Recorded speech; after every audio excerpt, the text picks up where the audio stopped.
Looking for real stories that lift you up and light a fire inside? Welcome to Inspire and Impact, the podcast where purpose meets perseverance. This is where transformation begins and your story continues. Welcome to the Inspire and Impact podcast.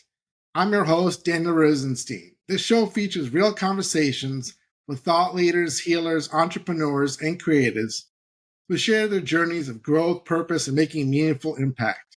Today, I have the honor of interviewing Emma Lyons. Emma, thank you so much for coming on the podcast today. Yeah, so great to be here. Thanks for having me, Daniel. Great. So, Emma, can you share with the audience a little bit about your background? Yeah, absolutely. So my story, I went down regular route. I studied languages, then I did law. I was going to be a human rights lawyer. And then after I studied all that, I had this complete quarter life meltdown. And I was like, what's my purpose? Oh my God, freaking out. And I was looking for answers. And I started looking at all these healing modalities because I felt like I was going crazy. And I went to some courses trying to heal myself, basically. And I found that I was really good at it, that I could really tune into people quickly and that I could get them really good results really quickly. And I was like, yeah, this is what I want to do. This is it. And then I started to, start my business. And I really felt aligned, but I kept on running into roadblock after roadblock after roadblock, like every single roadblock you could possibly think of, when it came to being visible, when it came to being successful, when it came to showing up, but when it came to finding clients, everything. I was just totally blocked and sabotaging myself. And I spent a ton of money in all these courses, and they were great courses, but I was still really stuck. And it was because I had inner fears about being visible. I had all these blockages from my family, and I was just playing small big time. So none of the good stuff and the marketing tools were really having an effect until I really went to that deeper level and worked through that stuff. Wow, that's really amazing. I mean, thank you for being so brave and coming on and sharing about experience and what was going on in your life. Was there a specific turning point that sparked your transformation? Well, I think there were many. There were many rock bottoms as well, but I think I just remember when I hit 30 and feeling like oh my God, this is the end of nothing, feeling like complete failure, like utter failure, and then dragging that energy and trying to be successful, and it just wasn't working. So I mean, and that rock bottom became the kind of push me forward. You pull back on the thing and you go forward fast, because it really impulses you to do the work to move forward, because it's just so miserable feeling stuck all the time and feeling like you have something great to offer but feeling totally blocked within yourself to bring it out. So it wasn't so much one incident, it was like a long period of time where I was just like, oh my God, freaking out and feeling like nothing was working. So, I mean, before you mentioned you became a healer, you were studying law and human rights. How did that background influence your spiritual and energy healing path? Well, I think I always, from a young age, I always wanted to help people. So I think I kind of went into law, human rights law, thinking that would be a great way to help people. But what I realized is that, you can't help people when you're coming from that helpless, depressed energy yourself. When you can't bring, success and happiness to the world if you're carrying all this anger and all this resentment, even if it's towards yourself. And it's just not going to work. So I think that was kind of once I realized that, I was like, I've got to find something else. And then of course, there were my parents and my family, and no one believed in me. Nobody thought this was possible. So it was really, really hard kind of stepping forward, and even, coming out of the spiritual closet and, saying what I do to my parents, because they were so against it, and they're against it. They just thought it would never work, really. So I had absorbed all of their negative beliefs about me. So that was just creating more walls that I tried to move forward. And then every time I tried to move forward and felt blocked, it would just reinforce this idea that I'm a failure. It's never going to work. Oh my God. And more self-sabotage. So it's just a really deep, vicious cycle that gets deeper and deeper. The more you try to step forward, the more it doesn't work. It reinforces all those negative beliefs that you're not good enough. And then you get even more stuck. Wow, that's and I mean, have you always been intuitive? Because you said you're taking these classes, you were helping people, but in your entire life, you always felt like you had a strong sense of intuition. Well, yeah, I'm very empathic, and I think that was part of the wound. You know, they talk about the wound creating you. Like, I'm very empathic, and as a child, I think I just took on everyone else's stuff, and I just shut myself down completely. But that was part of the thing that I had to get over. You know, I had this big kind of wall in front of me to avoid people getting close to me, and obviously that's something that doesn't work if you're trying to market and promote yourself, and you've got this big wall, invisible wall. You don't want to be seen. So even if you're showing up and doing all the things, you've got this big wall, and people can feel that even if they don't know what it is, and they're kind of repelled by that energy, because it's the opposite of magnetic. What's the opposite of magnetic? It's the opposite. It pushes people away. It repels your ideal people. So it's just a vicious cycle that gets worse and worse the more you dig into it. But yeah, I've always been intuitive, but I didn't realize that it was a gift. Well, because it was kind of a curse for me for a long time, because I was just feeling all this other people's stuff, and I couldn't handle it. So I just kind of created all this distance as a way of dealing with that. So, like you're saying that your first block that you really like, major block that you cleared was the releasing that fear of being seen and being visible. Can you explain a little bit more, like how exactly did that transform your life when you cleared that block? Well, I remember the first time I did a Facebook Live, for example, and I was just so rigid. You can't, when you've got this wall, you can't show up as you. You show up as the mask, and people don't get the sense of who you are. Like, I remember reading a script, and I just, so much shame, because you're carrying all this shame, and you feel like you're just so wooden, just really wooden. You're following a script. You're like so totally nervous. People can't see who you really are, because you don't really know who you are. And that was me. I didn't really know who I was. I just had this wall, and I thought I was being all authentic, but really I had this big huge brick wall around me. So, you know, it's trying to be visible when you've got like a brick wall all around you, basically covering all the angles. It's quite impossible, really. So I was trying to do the impossible. Like, can you explain? I know you studied a lot of different things. You're saying you took a lot of different classes, but in particular, I think you said one of the meaningful classes you or modalities you learned was theta healing. Can Yeah, you theta explain a healing. little bit more, like to the audience who may not know? I mean, I've studied theta healing, so I know what it is, but maybe a lot of people in the audience don't. Can you explain to people like what exactly is theta healing and how's it different than these other, I guess, energy healing modalities like Reiki? I mean, are you clearing Yeah. people's chakras or with theta healing? What is that? Well, that's a really good question. I mean, theta healing, it works on belief systems. So it's you're talking to the people, and you're finding out what's the bottom belief. Because if they're having a feeling, if they're feeling shame, or if they're feeling fear, you can't have a feeling about something without having a belief first.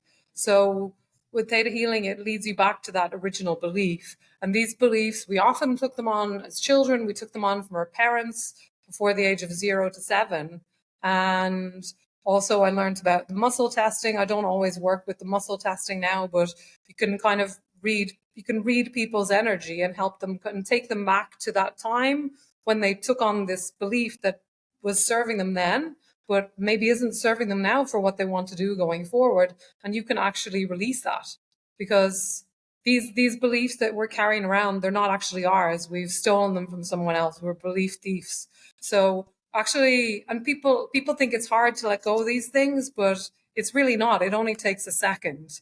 The hard part is lugging around a ton of beliefs that aren't even yours, that aren't even aligned with your energy, and trying to, push forward. It's try to go up Mount Everest with the big 20-ton rock in your bag. It's pretty difficult, and it leads to more feelings of helplessness, really. So theta healing really helps to figure out what's underneath those feelings, those beliefs, and release them. And it does that really quickly, really easily. And the thing I love about it is that it's so targeted. Reiki and all of those things, they can kind of give you a nice general feeling of well-being, but it's kind of more all around.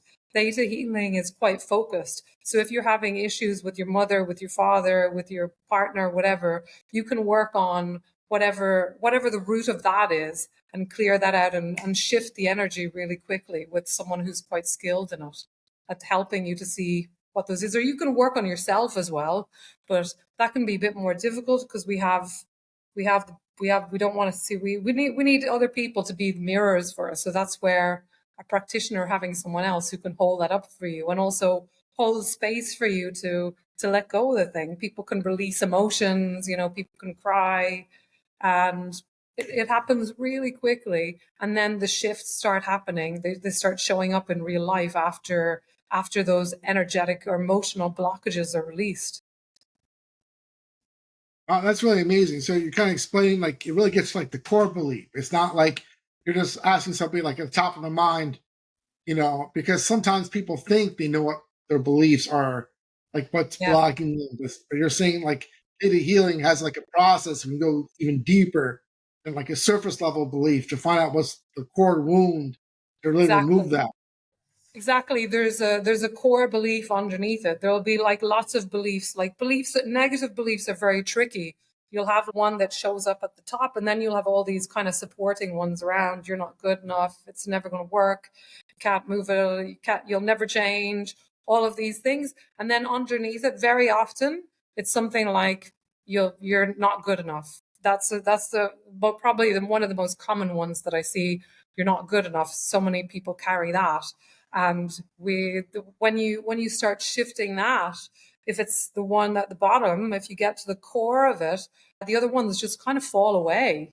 But sometimes it's a bit of a process. There's a bit of a digging that needs to happen to really get to that point, because people need to open up a little bit so they can let go of all the ones that are kind of covering up the core belief. Because these negative beliefs, they don't have any power on. It's like a light bulb.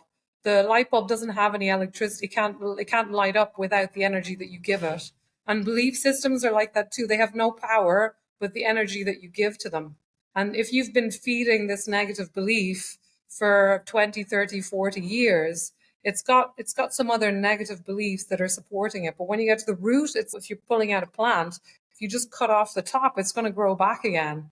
But if you get the root out, that can really create a new start and a kind of reset everything for you so that you can start afresh. Now, can I ask you, now that you said like you are putting yourself out there, as you kind of like mentioned a little bit before, there's some people that don't know what energy healing is, or they may be a little bit skeptical. How do you explain kind of like what you do, or how you can help them, to those like people who don't understand what energy healing really is? Well, energy, like emotions, is just energy in motion. And everything in the world is run by emotions, even the stock market. If you look at the bear market and the bull market, that's emotions. When the market gets scared, that's a bear market. That's fear that's running that. And when people get all excited and think there's loads of money around, then that's a bull market. It's the emotions of the people that generate our economic system. And all humans, we work like that too. We get excited about things. We're ready to move forward. And when we get fearful, we pull back. And the fear is the only thing that stops us really from stepping forward and being our best version.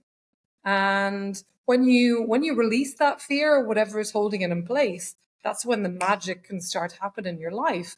And opportunities just show up, where like doors can show up where you weren't seeing them. Because if we're operating from a real place of fear, And you know this even if you're not esoteric. If you're in a real fearful, depressed place, and I've been there, you don't see opportunities. You don't see those doorways and the possibilities. They're just not visible to you. But when you release that, when you like raise yourself up and you're not depressed anymore, doorways start opening up.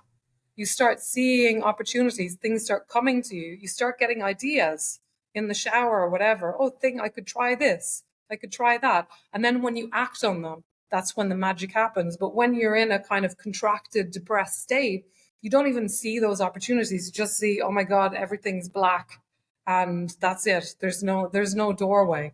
So it's about raising up your energy, raising up your emotional state so that you can see more opportunities and actually walk through them, if that makes sense. Yeah, you explained that really well.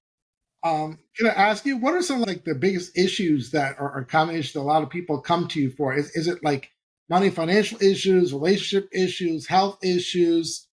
Is it like getting over certain fears? Are there any particular like themes that come up a lot for people that like want to work Well, with you? I've worked with people with all kinds of issues, but I specialize now in the kind of money blocks. That's what I'm known for. But the interesting thing is that money blocks aren't really about money.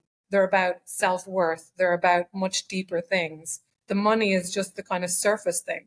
Because when you think about money, money is just an expression of appreciation. When you buy something in the shop, you give your appreciation, you give your value. So money is just a symbol for that.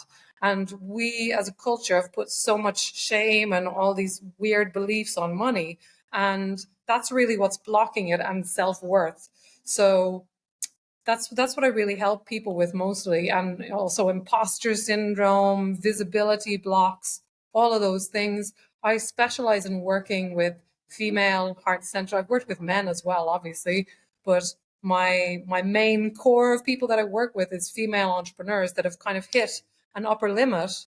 And that could be anything. That could be they've hit six figures and they can't get to seven, and they're working, they're doing all the right things, nothing's working, or they're just starting out, or they've just hit that roadblock, and no matter what they do, they can't move forward.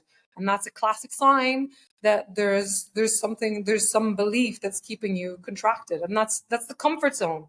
We have a comfort zone in terms of how much money it's safe to have, how much love it's safe to have, how happy you get to be. And when you think about it, the money is very tangible, because if you look at your bank account, I bet you have a figure that's normally there in your bank account, right? That's like your safety zone. Usually people have like around, 1,000, 2,000, or maybe your kind of safety zone, what you're used to, is in the minus. Or some people can also have a safety zone that they've imprinted. And when I say safety zone, it's just something that feels familiar. Their safety zone can be like the roller coaster, because that's what they maybe imprinted as a child. And as a child, we often imprint the way our parents dealt with money, because as a child, we want to be accepted. It's so important that we are accepted in the tribe of our family, or, if we get cast out, we get rejected, and becomes a whole survival issue. So this is why it triggers that real survival part of us, and stops you. Even if you have all the best plans, all the best schemes, you know exactly what to do, it can keep you in freeze mode from actually taking those actions, and stop you, and also stop you from getting the results. This is why I see a lot of people kind of stopping and starting and stopping and starting, because they put the brakes on because it doesn't feel safe to get to that next level. So that's one way that I see it show up. But there's so many different ways that these sneaky beliefs show up and sabotage your money. Basically, sabotage the amount of success that you let into your life and into your business. So, what are some like common beliefs like related to money do you often see, that are blocking? Is there any particular beliefs that Yeah, you see often? there's not enough money. That's a big one. I got to work really hard for money. Pretty much most people have that. I have that. So this idea that you've got to burn out, the hustle culture, this is Right. what Elon Musk and everyone is talking about. It's you've got to push, you've got to struggle, you've got to hustle. And this about self-worth a lot of the time as well, because we feel like we have to work hard in order to deserve that money.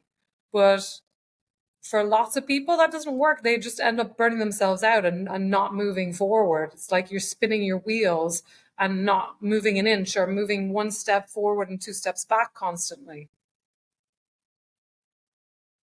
That's really So awesome.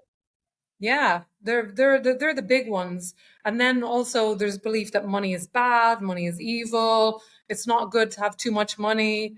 All of these beliefs, rich people are bad, and that's just not true. Money is not bad or good. Money is like the magnifier. So if you're a greedy person, money is going to magnify that. You're going to be able to be more greedy, and that greed is going to be magnified when you have more money. But if you're a really sharing, heart-centered person, the more money you have, the more you're going to be able to be that. You're more people you're going to be able to help. So my mission is really about empowering people to go out there and start shining their light and start making the money that they're here to make, so they can, be that lighthouse for someone else. It's like a domino effect. The more they be that symbol for someone else who has never seen it in someone close to them, and they're like, ooh, if Emma can do that, if Daniel can do that, maybe I can do that too.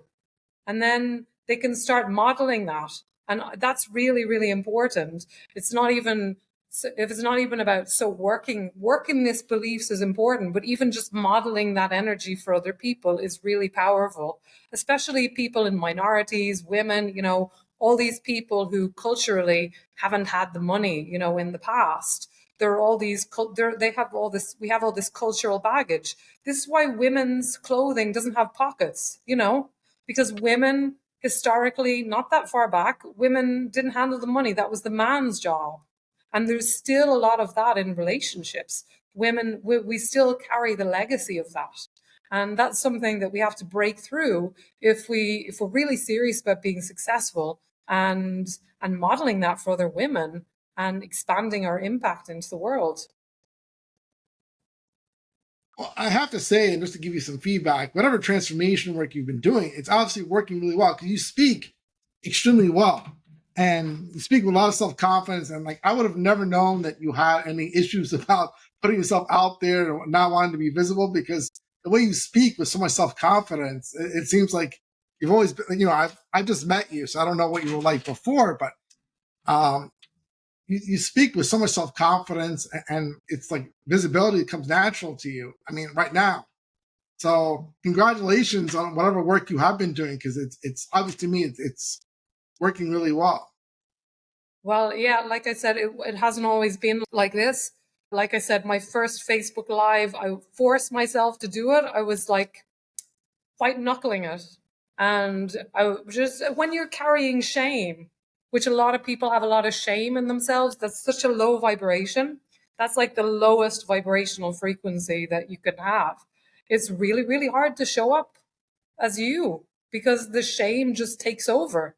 You can't speak with confidence if you have this belief that you're not good enough, or that there's something wrong with you. That was my belief for a long time. There's something inherently wrong with me. And when you have that belief secretly in the background, there's no way you can show up with confidence. You can do all the courses you want. You can study how to speak with confidence, but until you address that shame, none of that stuff is going to work. It's just surface level stuff, or it's going to work temporarily, and then you're going to retreat back into your comfort zone of the shame, because this becomes like the comfort blanket. Like a child has the dirty teddy bear, or the dirty dirty blanket. It's like something that we're so used to, and that gives us comfort because it reminds us of our emotional home, even if that's very toxic. So this is why people go out and very often they create the same kind of, in relationships, they marry the same person again and again with a different face, because that's their imprint of what a relationship is. And until they address that underlying imprint, they're going to keep doing that. That's why there's so many divorces happening.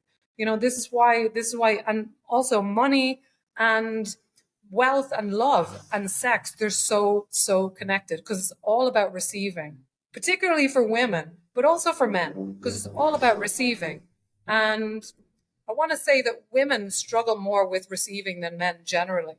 Like men, because the culture is like pushes men out there and it's more acceptable, whereas culturally, women are kind of taught to be a bit more of a wallflower and to keep quiet and, to stay in the background. And, we carry all this cultural baggage that it's time to let go of now. It's 2025. It's time to step out and be the best version of you that you can be. You owe it to yourself. And that's the absolute best thing that you can do for the world. Talk about me out there trying to change the world with activism and, getting involved in all the horrible things that are happening in the world. But it just lowers your frequency a lot of the time. You're not helping. The best thing you can do is raise yourself up and to be that beacon of light for the world. And then you can help so many more people. Become rich, become wealthy. And then you can help so many more people. It's not fair the way it's set up, the 1%. And the reason why it's like that is because so many people are afraid of their own power. This is why the 1% have it, because the 99% are afraid of their own power. They've given it away to governments, to oligarchs, and now it's our time to reclaim it. And we do that individually, one by one. That is everyone's job. Wow. I'm very impressed with everything you're saying. I know like we've been talking a lot about theta healing, but you studied a lot of other things. So I want to start talking about Kundalini yoga. I mean, again, I practice Kundalini yoga, so I know what it is, but I don't think most people in the audience probably have any idea what that is. I mean, is Kundalini yoga just another yoga exercise, or is it something else? Well, it's a bit deeper. I really resonated with it when I found it because a lot of yoga in the West, it's very physical. But Yeah. Kundalini yoga, it can go really deep for lots of people because it involves meditation, it involves mantras, it involves projection of the mind. It also has this kind of devotional aspect to it. So it can penetrate really deeply. And that's what I found when I discovered it. It kind of gave me a natural high. I remember going to classes and feeling like I was flying afterwards, because it can raise your frequency so fast. And also the cool thing about it is that it kind of shows your mind that you can do things that you think are impossible. I remember sitting in classes and holding my arms up, like this for 5-10 minutes, and your mind is, I can't do it. And then you do it. And you just feel this rush of endorphins and dopamine. So it can be really powerful. But there are so many different tools that I use now, as well as the yoga and the meditation. But all of these things they're all connected. They can all be useful to kind of raise your energy so that you can, let go of all that stuff that's been pulling you down. So what exactly is like the purpose of Kundalini yoga? Is just to raise your energy? Yeah, it's about raising your Kundalini, which is the Kundalini energy is said to be the energy at the base of your spine. That's kind of your potential, and it's like your sexual energy, So it can raise that up, and then you can be the next level of you. So it's about really raising that energy up, and it's mostly kind of suppressed by most of us because like I said, we're afraid of our power as a species. We're afraid of that, energy. I remember when I started, sometimes feel that energy rising, and I'd be like, oh my God, got to push it down. This doesn't feel safe anymore. And the Kundalini yoga, you can raise it up in a way that feels safe and sustainable, so that you can, find a level that works for you and continually work on, raising up to your next level. And you do that through postures, through meditations, through lots of different techniques that I talk about. So I would say the main difference between Kundalini yoga and other forms of yoga, for me, it goes a lot deeper because you're using lots of different tools. It's not just, I think the yoga that we see in the West, it's really been commodified as almost an exercise. And I think that's 1% of what yoga is. Yoga, and it comes from the Sanskrit word yugat, which means union. So to yoke together. So it's unifying yourself with whatever it is for you. Jehovah, God, creation, doesn't matter what you call it, your higher self. the universe, the earth, it doesn't matter what you call it, but you connecting yourself with that so that you can really show up as your best version here on this planet. So do you use like any like mantras like in your practices? Yeah, in Kundalini yoga, there are lots of different mantras that are used. I suppose the main one is Sat Nam, which is Namaste. Kind of, it's very similar to Namaste. It's just kind of backwards, and it means truth is my name. So you're just affirming truth. You're the truth of who you are, which is beyond all the BS belief systems that we carry about who we are and what we're supposed to do, and what our parents said. You've got to work hard for money, you got to struggle, you got to strive, you got to keep yourself hidden in order to be safe, and all that stuff is just old BS now. It's time to move beyond it, and it's everyone's job who's ready to rise to do that now. So a mantra is kind of like affirmations where you just repeat like positive, saying again, and until like it goes into your subconscious and you really believe it. It does, yeah. And there are also some, I remember ones that I used to do, like when you're moving with mantras, like even in English, one that really helped me from Kundalini yoga was, so you're moving, you're doing a meditation, kind of chanting and singing, and I am the light of the soul, I am bountiful, I am beautiful, I am bliss, I am, I am. And when you do that repetitively for 10, 11 minutes, it really makes an impact. Like you feel different at the other end of it. So you can go into it feeling really low and come out of it feeling totally refreshed, and your energy is just bigger. You talk a lot about like energy awareness. Like how can somebody who's a beginner that hasn't done Kundalini yoga, like how can they like begin like the process to recognize their own energetic patterns? Well, you do feel your energy because your energy is your emotions. So that's like your emotions are just, and even negative beliefs. If you feel fear, that's your emotions. Energy in motion, emotion, right? So a negative belief, fear, where people are afraid of feeling fear, but fear is just like your emotion tapping you on the shoulder, telling you that you've got some beliefs here that are out of alignment with who you say you want to be. So if you say you can't feel energy, does that mean you're not feeling any emotion whatsoever? Because I think everyone on the planet, even people who are quite shut down like I used to be, I felt a lot of emotion. I felt a lot of negative emotion. But that's energy, and that's giving you a sign about something. And then once you kind of become attuned to it, you can even rub your hands, even like this, and you can start feeling the energy between your hands. I'm Wow, I did that. practicing. It works. I feel it right now. It's Yeah, almost yeah. It's like a kind of sticky energy. You can, see the energy of the earth if you look up at the sky, like this kind of tingly energy up there. So everything is energy, and the quantum physics now they're realizing this, that things that seem solid are not really solid, like this table, like this computer. It's not really solid. If you get the biggest microscope, you'll see that it's just electrons moving. So everything is moving. And that's a great thing, because that means that everything is changeable. And in our reality, the biggest lie that we're told is that things are fixed, that things can't be changed, that you're stuck like this. And when you believe that, that becomes your truth, that becomes your reality. So when you start being able to sense this energy, the energy wants to move. The emotions want to move. Even the fear or those emotions that don't feel good, they want to move. They want to move through you. So your job is to not to suppress it.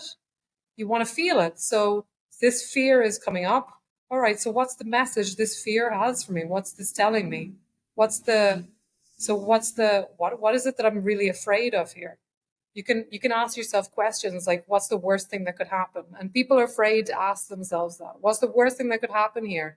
And if you do that and you're really honest about it, and this is what I help guide people through, it just disappears. It just goes, it disappears. They realize that it's actually a big nothing. I'm afraid that if I do this, my mom will never speak to me. And it's just a belief. It's not true. It's just a belief, like a fantasy that the ego mind creates so that you won't move forward, so that you'll stay where you are and stay stuck to these beliefs. I'm gonna ask you, I mean, what was your own personal, like one of your own personal biggest money blocks, beliefs that you had to release? All of them. Oh, But all of them. I think the biggest one is that there's something wrong with me. I honestly believe because as a child, and I didn't have a big, huge trauma. So I was like, for a long time, I was like, what happened to me? Why am I like this? Why am I carrying this belief? But what happened as a child, I was very sensitive, and my needs weren't met as a child, my emotional needs, and my parents still can't meet me emotionally where I am because they're not as sensitive or tuned in as I am. So they could never really see me or appreciate me, and they still can't. They do their best, but they still can't. And as a child, I really felt that. And I felt like the black sheep. And I internalized that and made it mean that there's something wrong with me. And, when you believe there's something wrong with me, all the best stuff in the world, all the best strategies and tools and coaching and healing, none of it's going to work because you believe there's something wrong with me. Nothing works out for me. That's what I believed for a long time. Nothing works out for me. So obviously that was what I was getting. I kept on doing the things and nothing was working out for me. And then it would reinforce this belief, my God, it's working for everyone else. There's something wrong with me. Why is it not working for me? And reinforce it. So I think that was the deepest one for me that I had to remove. And like I said, it's not even about money. It's about worth. It's about trusting in yourself. This was a huge one for me, trusting myself, like trusting my intuition, trusting my guidance, trusting my body. That was something that I had to learn. So the money block wasn't really about money, it was about something much deeper for me in my case. But that's often what I see. It's about self-worth for people. Because if you feel that you're not worthy, you're not going to let the money come in easily. If you believe you got to work hard for money, you got to struggle for money because that's the way everyone did it in your family. You got to work hard. You got to get a job. You can't be a lady of leisure. You're gonna create those cycles for yourself that you burn yourself out and move forward like one step and then move back two again. And that was me for years. It's exhausting. It's exhausting. It's debilitating, and it ruins your confidence. It reinforces that shame. It reinforces all those negative beliefs and makes you feel even more stuck. So that was a big one for me. So what did it take for you to shift that? Since it was like so big. Yeah, it took a long time. And I think for a long time I was rooting around it and I think I also, and I see a lot of people doing this. They do all the energy work, they do all the emotional work, and then they don't take action. But you've got to do both. You've got to do the emotional work and take action alongside. That's when you start seeing real shifts. Because lots of people, and I see this a lot with spiritual people, they're not very grounded. They're just like up here with the fairies, off with the fairies. And they can't be, that's not grounded.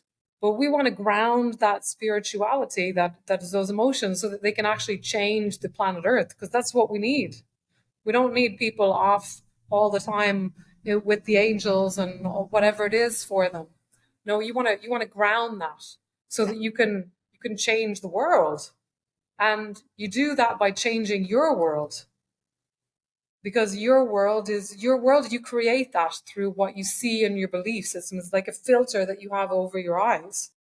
And once you break through that filter, you start seeing, because the world, we see it as we are, not the way it is. There is no objective reality. We see the world as we are. And that's I think the biggest manifesting block for everyone. They want to create money, they want to create something, and they're chasing it out there. But until you work in here, you don't get what you want, you get what you are. So if you believe there's never enough, you're always going to be that. I can never have what I want. You're always going to keep creating and recreating that.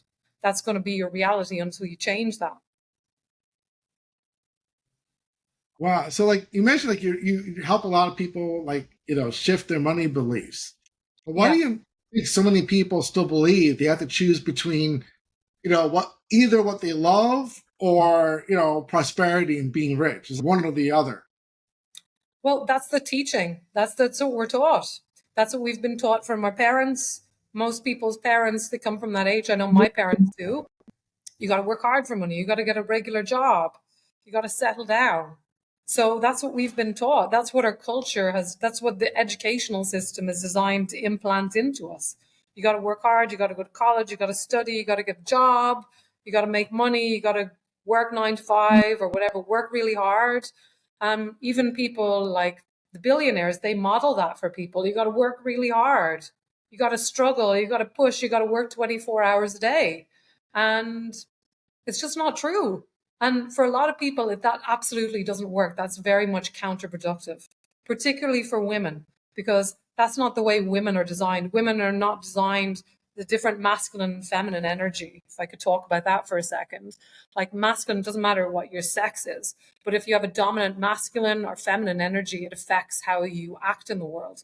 So masculine energy is all about going out there, moving forward. And that's what we've been trained in. We live in a patriarchy where the female has been made to be less than, made to look like it's weak, they're weaker, it's not good enough. So that's been modeled for us for generations, for eons even. And that's the common belief out there. You got to work hard. The people who are successful are generally men who have made billions, and they've made it through struggling, through hustling, through fighting, hustle, push, push, push, and also through a lot of manipulation. There's a lot of manipulation going on there. And that also comes from a scarcity mindset. Like, I got to tell you, today someone reached out to me in my DMs, and it felt kind of off because they weren't very honest about what they were looking for. And I think there's a belief that, and that comes from a scarcity minded place. You got to cheat people. You got to cheat people to get what you want because there's not enough. And this is the mindset in the planet at the moment. There's not enough. Even the billionaires, even the millionaires, they believe that there's not enough. More, more, more, more, more. There's not enough. I need more. So the whole of the world is run by this scarcity poverty mindset. So even people who are very wealthy, they have that too. There's never enough. So that's everywhere. Everywhere you look, you'll see that scarcity mindset. It's not about how much you have in the bank account. It's about how you feel about what's in your bank account. So if somebody feels stuck financially or emotionally, what's usually like one of the first questions like you ask them like in a session? Well, you want to get to the root of what's underneath it. So, feeling your emotion is really important. And that's where a lot of people stop themselves. So we're taught not to feel afraid. So they suppress it down. Even for men, I think this is also, it's another big topic, but the patriarchy has negatively affected men as well. This is men have been taught to repress their emotions. So you can't heal it unless you can feel it. You got to feel it first. It's if I want to let go of this phone, obviously I've got to pick it up first. If I'm pretending it's not there, I can't let go of it. And that's step one. You've got to feel it to heal it. So recognize that's step one. You got to recognize what it is and accept that it's there. So I'm feeling this fear now. That's a huge one. So what's this fear about? What's the worst thing that I'm afraid of that could happen there? And people are very afraid to do that because they're afraid that if they tap into it, that it'll be real. And when actually the opposite is true, the fear will generally just disappear and reveal what's really going on underneath it. So feeling is the key.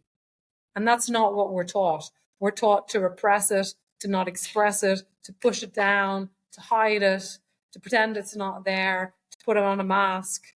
And that's the way most people are operating. That's what's been modeled for us in the world.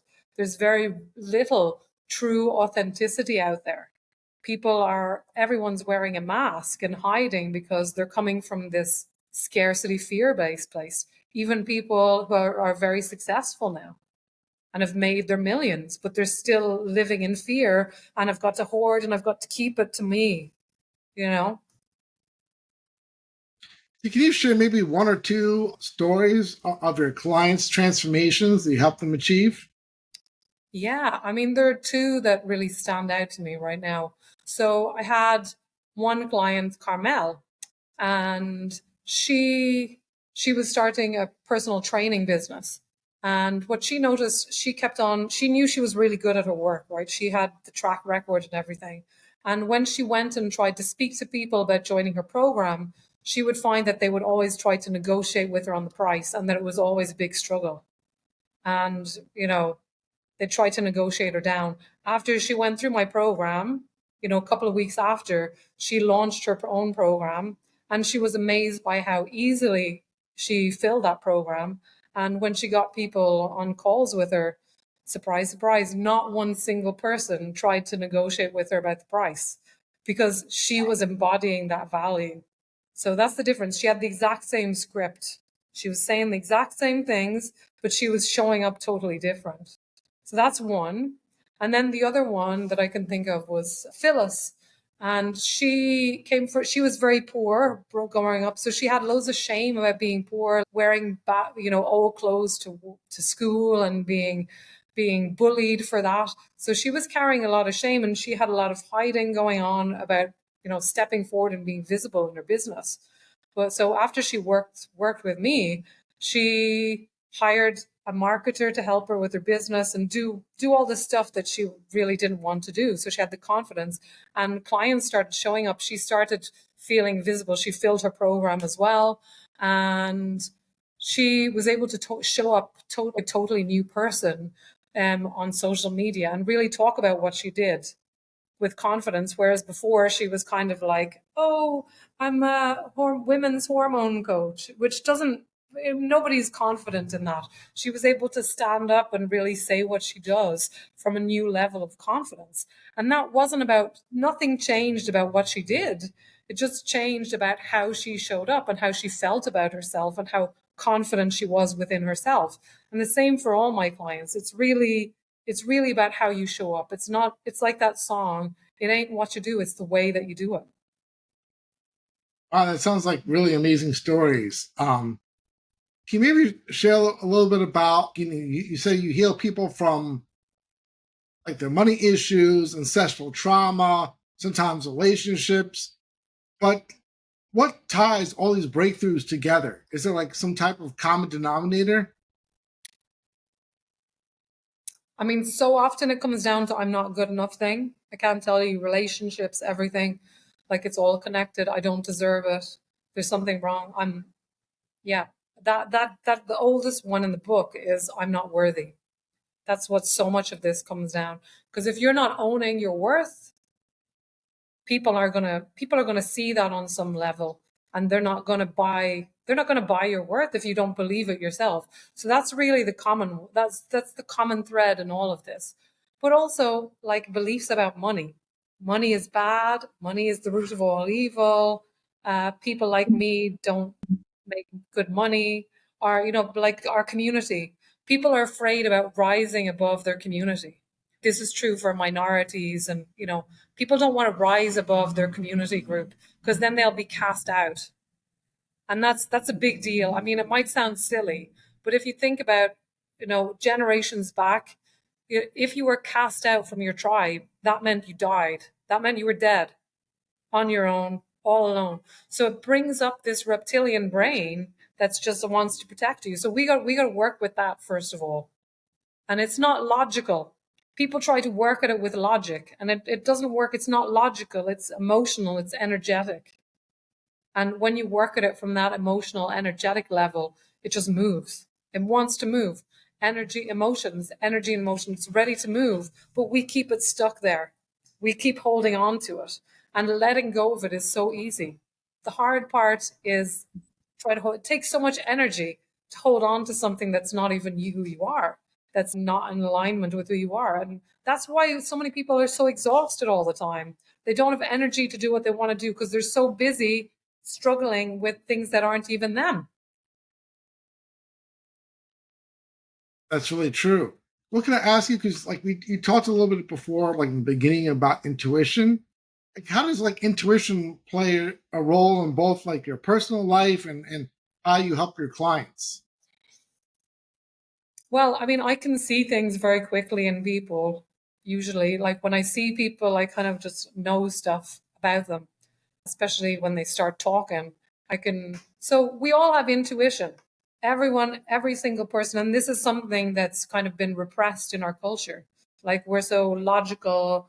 You got to be in your brain. You got to feel it. You got to see it with our senses before it's true. But everybody gets hunches. Everyone gets feelings about things. And if you check back in with yourself, those hunches generally lead you in the right direction. And when you go against your hunch or your feeling, that's when things don't work. You get a smack in the face because you didn't trust yourself. So I've developed my intuition now and I trust it. So that means that when I get a sense about something, I just have a knowing about it.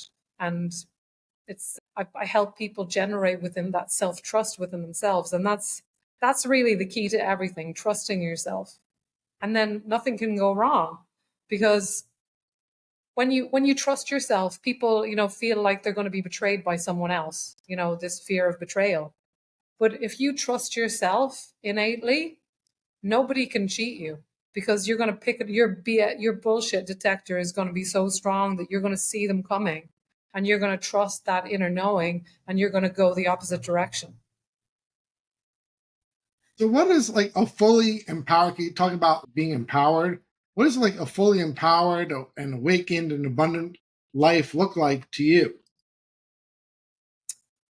Well, for me personally, it it involves like doing what I want to do. Like for years I thought I had to live, so I was living someone else's life. I was doing what my parents thought I had to do, what society told me I had to do, because I had this belief that you had to. So for everyone it's going to be different. And I think a lot of people are afraid to tap into what they really want because they're so tapped into what the world wants from you or what we've been told that we should want. So for me, it involves freedom. It involves doing the work that's really easy for me. And this is a huge thing. People think that if it's easy for me, then I can't get paid for it or I shouldn't get paid for it. It should be hard. I have to struggle to be paid. And that's not true at all because everyone has their gifts or there's something that they have to give to the world. And it should be easy for you. You shouldn't be working on what feels hard. You should be working on what feels easy and what feels good. So doing what I love and being surrounded by a bunch of great people and having a community that's really important for me, a supportive community. I think that's really important for me. And being wealthy and abundant in every way. It's not just about money. I think that's where a lot of people miss the boat. They just end up, and lots of people, they generate lots of money, and at the end of their life, they're like, what did I do with my life? They have all this regret. They generated the millions, the billions, but what did they do? They didn't see their kids. They didn't enjoy their life. So a really wealthy life is about more than money.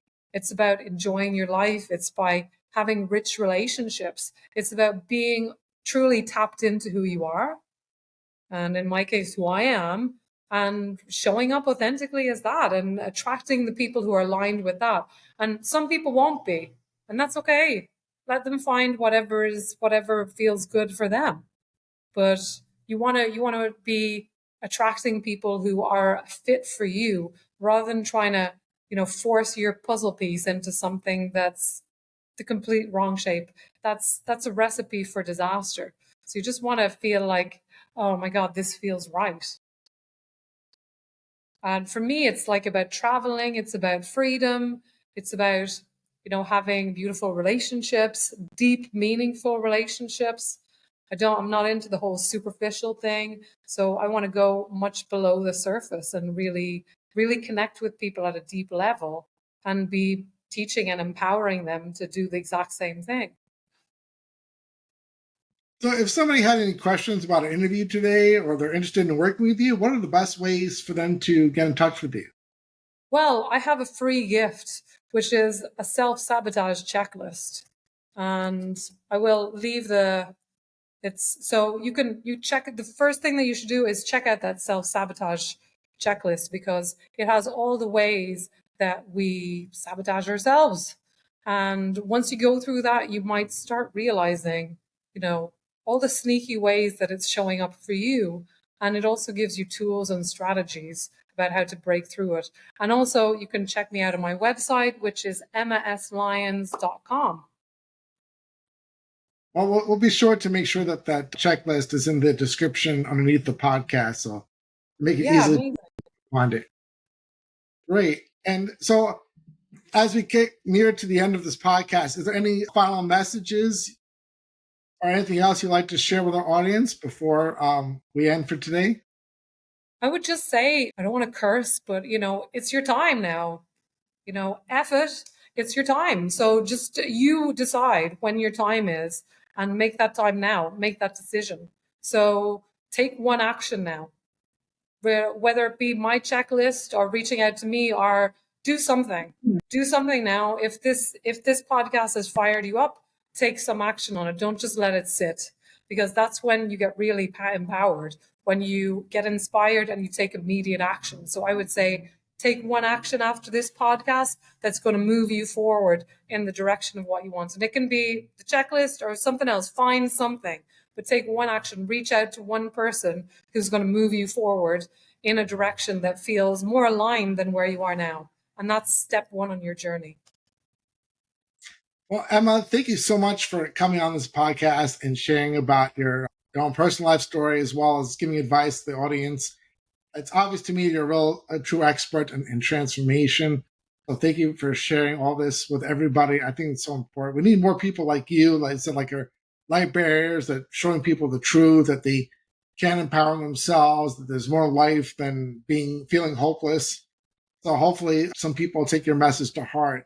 Thank you so much for everything, for coming on to this podcast. It really meant a lot to me. So I really appreciate it. Thank you so much, Daniel. Thank you. Thanks for having me. Thanks, everyone.